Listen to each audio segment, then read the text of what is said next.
YSRCP senior నాయకులు గుందేసి శ్రీనివాస్ రెడ్డి ఆధ్వర్యంలో బొమ్మూరు వెంకటగిరికొండ ఎన్నికల ప్రచార కార్యక్రమంలో ఎమ్మెల్యే అభ్యర్థి చెల్లుబైన వేణుగోపాలకృష్ణ, రాష్ట్ర పచ్చదనం సుందరీకరణ కార్పొరేషన్ చైర్మన్ నాగేశ్వరరావు తదితరులు పాల్గొన్నారు. ఈ క్రమంలో వేణుగోపాలకృష్ణ మాట్లాడుతూ జగన్ సంక్షేమ పథకాలు, అభివృద్ధి పనులు, జగన్ అందించిన పరిపాలన, ప్రజా సంక్షేమం కోరే వ్యక్తి అని, ప్రతినిత్యం ప్రజాసేవకు అంకితమైన వ్యక్తి అని, ఫ్యాన్ గుర్తుపై ఓటు వేసి గెలిపించాలని విజ్ఞప్తి చేశారు. కార్యక్రమంలో మాజీ పంచాయతీ సభ్యులు, మండల ప్రధాన కార్యదర్శి Vidimula Thyagaraju, Akku Sitaram, Charan, Mahanthi Srinu, Kotipalli Ravindra, Andhra Pradesh state Kapu corporation director, trade union Thurpu Godavari జిల్లా అధ్యక్షులు Muddala Anu, regional coordinator Nagulapalli Asha, GPRS ZPTC high school parents committee chairman Kakulapati Kumar తదితరులు పాల్గొన్నారు.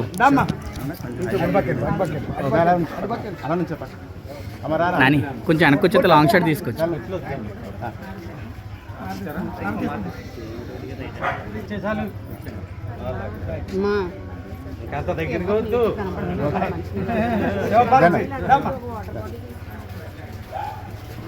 వైఎస్ఆర్ కాంగ్రెస్ పార్టీ ఎన్నికల ప్రచారంలో భాగంగా ఈరోజు బొమ్మూరు వెంకటగిరి కొండపైన ఉన్నటువంటి వెళ్ళి వైఎస్ఆర్ కాంగ్రెస్ పార్టీకి ఓట్లు వేయాల్సినటువంటి ఆవశ్యకత ఉంది.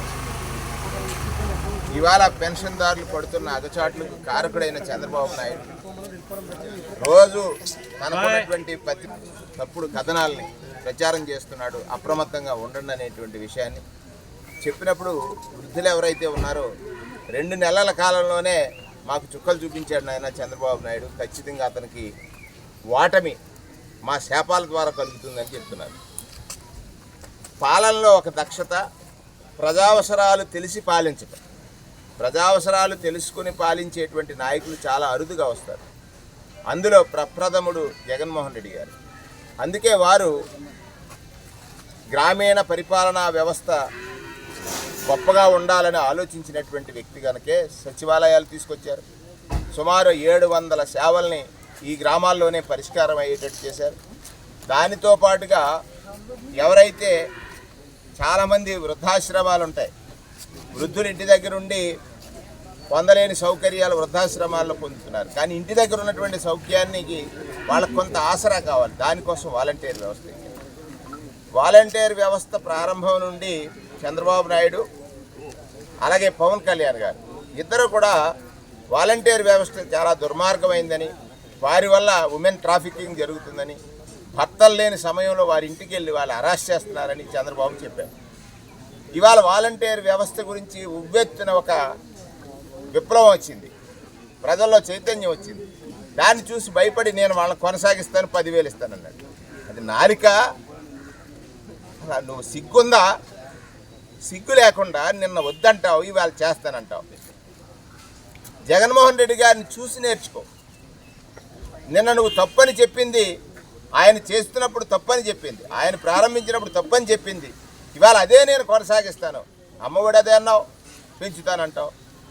పెన్షన్ అదే అన్నావు, పెంచుతానంటావు.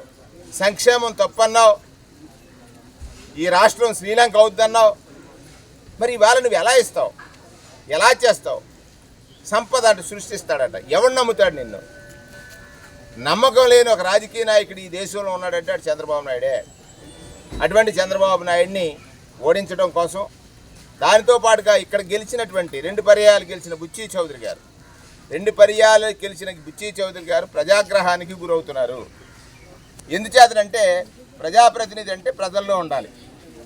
జగన్మోహన్ రెడ్డి గారు ఇక్కడ గెలవకపోయినా కూడా, తెలుగుదేశం పార్టీ శాసనసభ్యుడు గెలిచినా కూడా ఒక కోఆర్డినేటర్ సిస్టమ్ తీసుకొచ్చి ప్రజల మధ్యలో ప్రభుత్వాన్ని ఉంచాడు. 5 ఏళ్ళు కనపడని బుచ్చి గారు ప్రజల్లోకి వస్తే ప్రజల దగ్గర వారికి జరుగుతున్నటువంటి పరిణామాలని మనం గమనిస్తున్నాం. ఆయన కేవలం ఎక్కడ ఆర్థిక వనరులు ఉన్నాయో ఆ వనరుల సంపాదన కోసమే స్టేట్మెంట్స్ ఇస్తాడు. ప్రజల కష్టాల కోసం ఎక్కడ స్టేట్మెంట్ ఇచ్చిన దాఖలాలు లేవని చెప్తున్నారు. ఇవాళ 2 సార్లు గెలిచిన బుచ్చి గారు మళ్ళీ ఇవాళ కాపు సామాజిక వర్గాన్ని గొప్పగా మోసం చేశాను, దుర్గేష్కి సీట్ లేకుండా చేశాను, ఈ కాపులందరూ నాకే ఓటేస్తారు పవన్ కళ్యాణ్ మాట విననేటువంటి ఒక అతి విశ్వాసంతో ఉన్నాడు. కానీ బడబానలం మాదిరిగా కాపు హృదయాల్లో రగులుతున్నటువంటి అగ్నిజ్వాల 2 పర్యాయాలు కాపులకి అధికారం దక్కకుండా చేసిన బుచ్చి గారు ఖచ్చితంగా ఈసారి ఓటమి పాలవ్వాలని ఆలోచిస్తున్నారు. అందుకే ఎక్కడికి వెళ్ళినా కూడా వైఎస్ఆర్ కాంగ్రెస్ పార్టీకి అపూర్వమైనటువంటి ఆదరణ లభిస్తుంది.